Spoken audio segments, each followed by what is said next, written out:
आप इसको तो ना पकड़े ना। आप मीडिया वाले काम ना करें, मीडिया वाले काम बंद कर दें, हम तो फिर हमें भी यार ऊपर से ऑर्डर। ये लड़ाई हमारी नहीं है, आपकी लड़ाई है। फॉलो करेंगे ना। हम कहते हैं कुख्यात डाकू सरगना पूरे इलाके में जिसका दहशत हो, ऐसी पुलिस तो उसके लिए भी नहीं लगाई जाती। काश अगर इतनी पुलिस इतने बड़े बड़े डाकुओं के लिए, इतने बड़े बड़े गैंगस्टर के लिए अगर लगाई जाती तो मेरे देश का सौभाग्य होता। इस देश के अंदर ये गुंडागर्दी, तानाशाही ये खत्म हो जाती। इतनी तानाशाही सरकार, इतनी क्रूर सरकार जो कि एक तरफ तो किसानों को परेशान कर रही है, रोड में कीलें ठोक दी गई हैं और जो स्मोक ग्रेनेड फेंके जा रहे हैं, बड़ी बड़ी शेलिंग की जा रही है। आज डॉक्टर रितु के साथ जो हुआ ये असहनीय है, पीड़ा है। इस सरकार की तेरवी नहीं होगी तब तक हम बैठने वाले नहीं हैं, फौजी हैं। नमस्कार, मैं ब्यूटी गिरी और आप देख रहे हैं नेशनल दस्तक। आज की हमने आपको तस्वीर दिखाई किस तरीके से डॉक्टर रितु को डिटेन करके ले गया, उनके साथियों के साथ क्या व्यवहार किया गया और उसी मुद्दे पर और ईवीएम की बात कर ले। इस वक्त देश में सबसे बड़ा मुद्दा ईवीएम भी बना हुआ और उसी सिलसिले में किसान जवान पार्टी के कुछ नेता हमारे साथ मौजूद है। वीर सिंह जो फौजी हैं वो मौजूद है। सर क्या कहेंगे, आज पहले डॉक्टर रितु के साथ जो कुछ हुआ उस पर क्या कहना है आपका? बेटा सबसे पहले आप सभी को बहुत बहुत धन्यवाद। बहुत ही अत्याचार हो रहा है इस देश में, और जहाँ पर अन्याय की और अत्याचार की जहाँ पर लड़ाई होती है वहाँ पर सैनिक ना जाए, ये पॉसिबल नहीं है। हम लोग देश की लड़ाई लड़ते हैं, लेकिन देश के अंदर में जो हालात हैं देश के देखते हुए, डॉक्टर रितु है, हमारी बेटी है, हमारी बेटी समान है। जिस प्रकार से उसके साथ एक अन्याय और भयंकर जिस प्रकार से मैं देख पा रहा था, कैसे पुलिस लगी थी, ऐसे कुख्यात डाकू, कहते हैं कुख्यात डाकू सरगना पूरे इलाके में जिसका दहशत हो, ऐसी पुलिस तो उसके लिए भी नहीं लगाई जाती। काश अगर इतनी पुलिस इतने बड़े बड़े डाकुओं के लिए, इतने बड़े बड़े गैंगस्टर के लिए अगर लगाई जाती तो मेरे देश का सौभाग्य होता। इस देश के अंदर ये गुंडागर्दी, तानाशाही ये खत्म हो जाती। एक पढ़ने वाली हमारी प्रोफेसर है, हमारी डॉक्टर है, एक यूनिवर्सिटी में पढ़ाने वाली हमारी डॉक्टर रितु जी, उसके साथ में जो आज बड़े बड़े जो ऊपर ड्रोन से कैमरा लगाया जा रहा है, मैंने देखा अपनी आंखों से। हम थोड़ा सा लेट पहुंचे, बड़ी पीड़ा मुझे। मैं तो अपने देशवासियों से अपील करता हूं, इतनी तानाशाही सरकार, इतनी क्रूर सरकार जो कि एक तरफ तो किसानों को परेशान कर रही है, रोड में कीलें ठोक दी गई हैं और जो स्मोक ग्रेनेड फेंके जा रहे हैं, बड़ी बड़ी शेलिंग की जा रही है, और एक तरफ हमारे बेटे बेटियां, अगर उनके साथ अन्याय नहीं होता, नौकरी नहीं, न्याय चाहिए। हम जाति, सैनिक की कोई जात नहीं होती, सैनिक की कोई जात धर्म नहीं होती। अगर जिस दिन सेना में जात धर्म होगी उस दिन देश सुरक्षित नहीं रहेगा। इसलिए हम तो बड़ी पीड़ा से दुखी हैं। आप तो बेटा सारे जाते होंगे, इंडिया गेट पे 7.5 लाख सैनिकों ने कुर्बानियां दे रखी हैं। क्या पाकिस्तान से हमारी कोई जमीन दबा रखी? पाकिस्तान के सैनिकों ने। हम देश की एकता अखंडता के लिए अपनी कुर्बानियां देते हैं। सर डॉक्टर रितु की बात कर लें या किसानों की बात कर लें, सभी आंदोलनजीवी हो चुके हैं। आज हम जो है डॉक्टर रितु जी के लिए हमारी पूरी टीम आई है, हमारे साथ हमारे रामनिवास साहब खड़े हैं। आंदोलनजीवी हो चुके हैं ये लोग। ये बेटा आंदोलनजीवी नहीं है, ये क्रांतिकारी हैं। और क्रांतिकारी कोई भी अन्याय अत्याचार होता है उसके विरुद्ध आवाज़ उठानी ही चाहिए। मैं कहता हूँ बहुत ही दुख की बात है कि अगर कोई आवाज़ उठाता है उसको इस प्रकार से जैसे डाकू के पीछे पुलिस लगा जाती है। अरे कोई हुड़दंगबाजी नहीं करे, शालीनता से अपनी बात कर रहे हैं। हम नहीं कर चाहते क्योंकि हम फौजी हैं, हम हुड़दंगबाजी में विश्वास नहीं करते। और बेटा मैं आपसे भी विनती करता हूँ, क्योंकि सैनिक के ये धर्म नहीं होता कि देश में अराजकता फैलाए। आप आराम से अपनी बात उठाएं, ये हमारा लोकतांत्रिक अधिकार है। और लोकतंत्र के अधिकार के अंदर बाबा भीमराव अंबेडकर जी ने हमें अधिकार दिया है, और उस अधिकार का आज हनन किया जा रहा है, उसका गला दबाया जा रहा है। और मैं ये कहता हूँ जितना गला दबाया जाएगा, जितना आवाज़ को दबाया जाएगा, उतनी ही आवाज़ ऊपर उठेगी। साथियों, ये देश है, देश ये क्रांतिवीरों से लबालब भरा हुआ है। ये कायरों का देश नहीं है, ये भगत सिंह, सुखदेव, राजगुरु, मंगल पांडे, अशफाक उल्लाह खान, ये वीरों का देश है। जितना तुम दबाओगे उतना ही देश जो है उठेगा और इन अत्याचारी सरकार को उखाड़ के फेंकेगा।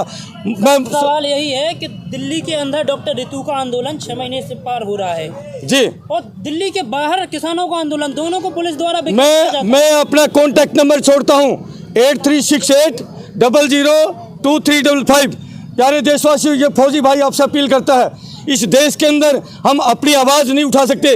आज डॉक्टर रितु के साथ जो हुआ ये असहनीय है, पीड़ा है। हम आए थे देखने के लिए, लेकिन वहाँ पर ऐसे ऐसे ड्रोन के कैमरे, काश अगर इतनी पुलिस अगर उसमें लगाई जाती अपने बड़े बड़े कुख्यात सरगना को पकड़ने के लिए, तो देश में शायद इतना वो नहीं होता।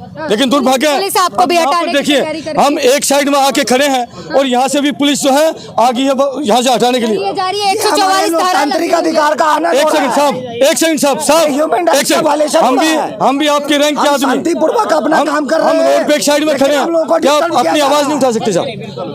एक सेकंड, 44 लगी हुई है, आप लोग यहाँ हम वहाँ से 2 किलोमीटर दूर आए हैं, 2 किलोमीटर दूर भी नहीं आ सकते क्या? पूरा प्रमाइसिस वही है। क्या पूरा premises- हम एक साइड में, हम कितना दूर जाएं बताएं? आप बता दीजिए हम कितना दूर जाएं? आप यहाँ पे नहीं, और हम चले जाते हैं और पीछे मैं बता रहा हूँ, ये पूरा यूनिवर्सिटी एरिया में सर हम आपका रिगार्ड करते हैं, बिल्कुल करके आए सर, लेकिन देश के सर आप पत्रकारों को कैसे हटा सकते हैं? बिल्कुल करते हैं सर, हम रिस्पेक्ट करते हैं सर, ऐसा नहीं हम उठने के बाद हम वहाँ से आए ना एक साइड में, आपने कहा कि आप यहाँ से जाएं, आप कहाँ तक जाएंगे सब बताइए, आप कहाँ तक जाएंगे? कैसे बंद करें? लेकिन सर यार हमारे फंडामेंटल राइट्स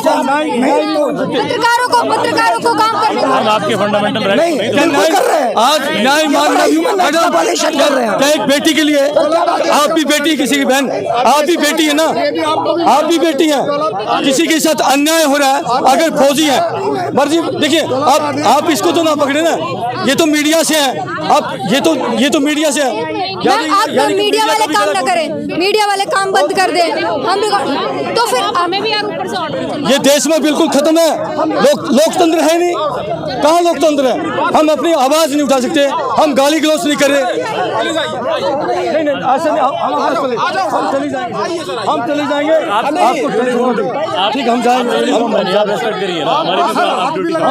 जाएंगे, अपनी आवाज में रखिएगा। आप ऐसा नहीं कर सकते ना, ये तस्वीरें देखिए इस वक्त किस तरीके से जवानों और पुलिस के बीच झड़प होती यहाँ कैसे रोक सकते हैं? ये बात जो ना आपके बच्चों को भी ऊपर कब वो लागू होगी साहब, ये लड़ाई हमारी नहीं है, अमित शाह के आपकी लड़ाई इंस्ट्रक्शन को है। फॉलो करेंगे ना, हम नागरिक के अधिकार का ये देखिए किस तरीके से पत्रकारों को भी हटाया जा रहा है, पत्रकारों को हटाया जा रहा है, ये बदतमीजी है मैडम, ये बदतमीजी है मैडम। किस प्रकार से देखो आपको भी पकड़ा जा रहा है, बहुत दुर्भाग्य की बात है। आज लोकतंत्र को बचाने के लिए पूरे देश को खड़ा होना पड़ेगा। हम तो अपनी आवाज़ दे सकते हैं, लेकिन अगर देश जब तक नहीं जागेगा तब तक कुछ नहीं होगा। मैं अपना नंबर छोड़ता हूँ 8368002355। पूरे देश में जागना पड़ेगा साथियों, बहुत दुर्भाग्यपूर्ण स्थिति है। आवाज उठाना भी गलत हो गया, आवाज उठाना भी गलत दबाया जा रहा है, लोकतंत्र बचा ही नहीं है, इसलिए दुर्भाग्य इस देश का। इस देश में ऐसी क्रूर सरकार है कि जो बेटियों की आवाज उठाना है उसको भी उठा के जेलों में ठोक रहे हैं। आप फौजी हैं, आपकी बात नहीं मानती पुलिस। आप देखिए ना फौजी का एक respect होता है, एक अलग respect होता है। चिंता मत करिए, पूरे देश के सैनिक खड़े हो जाएंगे। इस देश में एक भूचाल आएगा, पूरा देश जागेगा बेटा, जागेगा। अभी तो अंगड़ाई ली है देश के सैनिकों ने। पूरे देश के सैनिकों से अपील करता हूँ, इस तानाशाही सरकार का जब तक हम तेरवी नहीं कर देंगे, इस सरकार की तेरवी नहीं होगी, तब तक हम बैठने वाले नहीं हैं। फौजी हैं और ये ईवीएम से जो जीतती आई ना, सरकार तो वादे कर रही है, 400 के पार के दावे हैं सरकार के। बेटा 40 भी नहीं आएंगी। ये एक फौजी आत्मा से बोलता है, मैं नेता नहीं हूँ, लेकिन जिस प्रकार से इस सरकार ने गला दबाने की कोशिश करी है, आज लोकतंत्र बचा ही नहीं है।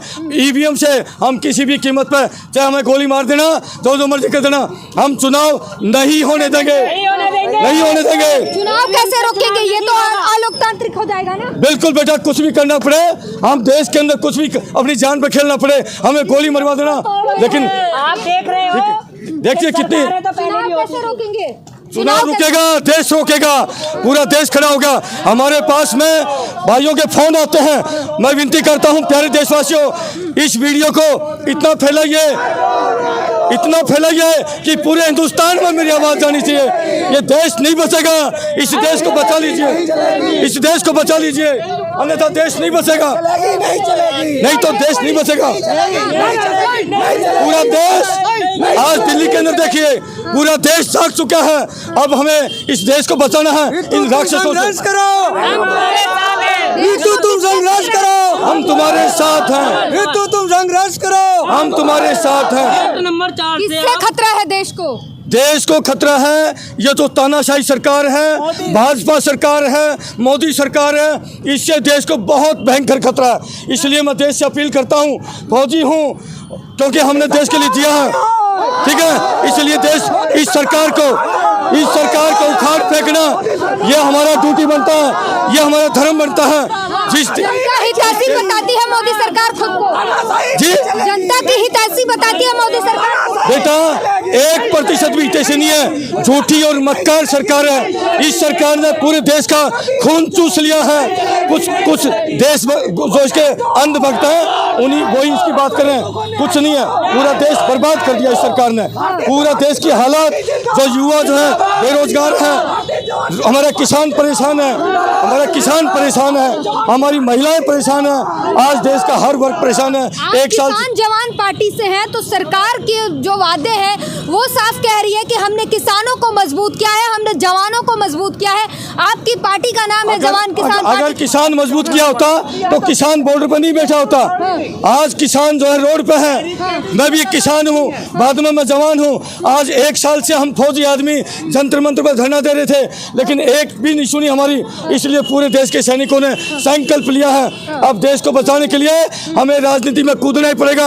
हमारा राजनीति से कोई वास्ता नहीं था, लेकिन क्योंकि कहते हैं बदलाव प्रकृति का नियम है, हम फौजी हैं, हमने पूरी जवानी सीमाओं पर दी है। वहाँ से देश का कभी सिर झुकने दिया क्या?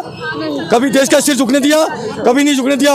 अब इस देश के अंदर जो बैठे हुए संसद में जो रेपिस्ट हैं, गुद्दार हैं, गद्दार। आज के हालात है, जवान और किसान आपस में लड़ रहे हैं। शंभू बॉर्डर, खनौरी बॉर्डर देख लीजिए। वो वहाँ पर पुलिस वाले हैं, उनकी ड्यूटी है, मजबूरी उनकी, लेकिन अंदर खाते हमारे साथ हैं। यहाँ पर भी आपने देखा होगा, जब उसको कहा ना मैंने कि ये लड़ाई तुम्हारी भी है, तो वो ठंडा पड़ गया और चला गया। उसको पता है क्योंकि हम वो वर्दी में हैं, वो वर्दी में अपनी आवाज़ नहीं उठा सकते।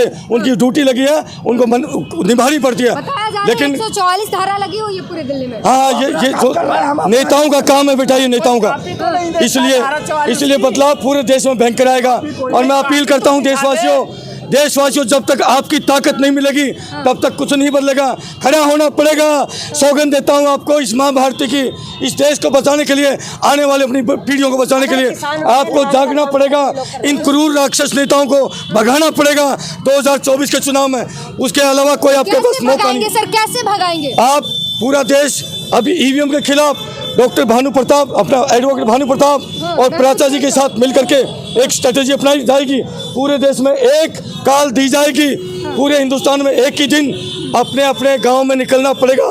जब पूरा गांव निकलेगा, देश का गांव निकलेगा, मैं कहता हूं पूरा बेटा गांव खड़ा हो जाएगा। देखिए तूने कॉल बताया है कि अगली कॉल भारत बंद की होगी, क्या ये सही लगता है आपको? बिल्कुल करना ही पड़ेगा। जब सीधी उंगली से घी नहीं निकलता तो उंगली टेढ़ी करनी ही पड़ती है बेटा, बिल्कुल करनी पड़ती है। भारत बंद करने से कई सारे समस्याएं आती हैं। बिल्कुल देखिए, भारत बंद में इमरजेंसी में जो होंगी, एम्बुलेंस होगी या कोई ऐसी चीज़ होगी, उसको हम बिल्कुल नहीं डिस्ट्रॉय करेंगे ना, उसको बिल्कुल नहीं रोकेंगे, ठीक है। और डिस्ट्रॉय करने का तो कोई मतलब ही नहीं है। गुंडागर्दी नहीं होगी, अराजकता नहीं होगी, लेकिन शालीन तरीके से, कुलीन तरीके से बंद का आह्वान दिया जाएगा बेटा। भारत बंद करने से क्या होगा? पूरा देश जागेगा।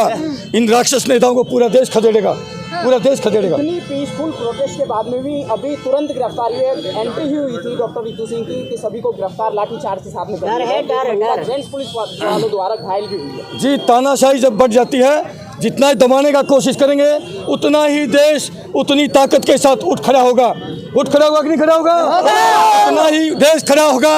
ये यकीन करना फौजी भाइयों का। हम अराजकता नहीं फैलाते, हम ईमानदारी से, वफादारी से, शालीनता से काम करते हैं। हमने अपनी ड्यूटी निभाई है। चलो ठीक है बेटा। तो यह आपको तस्वीर दिखा रहे हैं और आपको हम बता दें कि जहां पर ये इन्होंने बात करने की कोशिश की, वहां पर पुलिस ने आकर रोक दिया। हमारे साथ भी पुलिस ने बहुत बहस की, बहुत सारी बदतमीजियाँ की। हमने पूरी कोशिश की वो सब कुछ रिकॉर्ड करें, लेकिन पुलिस ने फ़ोन छीन लिया, हमारे वीडियो रिकॉर्डिंग बंद कर दिए। हर संभव पुलिस ने कोशिश की और पत्रकारों तक को अपनी आवाज़ उठाने से मना कर दिया जा रहा है। ये हालात है इस वक्त। धारा 144 का हवाला देकर ये किसी को भी रोक देते हैं। ऑर्डर मांगने पर इनके पास ऑर्डर नहीं होते, लेकिन किसी को भी बातचीत नहीं करने देते हैं। और इस वक्त जो है किसान, जवान, हर कोई सड़कों पर उतर चुका है और अपनी मांगों के साथ साफ कह रहे हैं कि ये सरकार जो है उसे खदेड़ने की ज़रूरत है। जनता का खून चूस लिया और लगातार लोग अपनी आवाज़ उठा रहे हैं। इस पूरी बातचीत पर अपनी प्रतिक्रिया ज़रूर दीजिए। नेशनल दस्तक की आपसे गुजारिश है कि अगर इसको बचाना चाहते हैं तो नेशनल दस्तक को सब्सक्राइब करने के लिए रेड कलर के सब्सक्राइब बटन को दबाएं, फिर बेल आइकन की घंटी दबाएं। नेशनल दस्तक को बचाने के लिए बहुत ज़रूरी है कि हर खबर को शेयर करें, लाइक करें, कमेंट जरूर करें।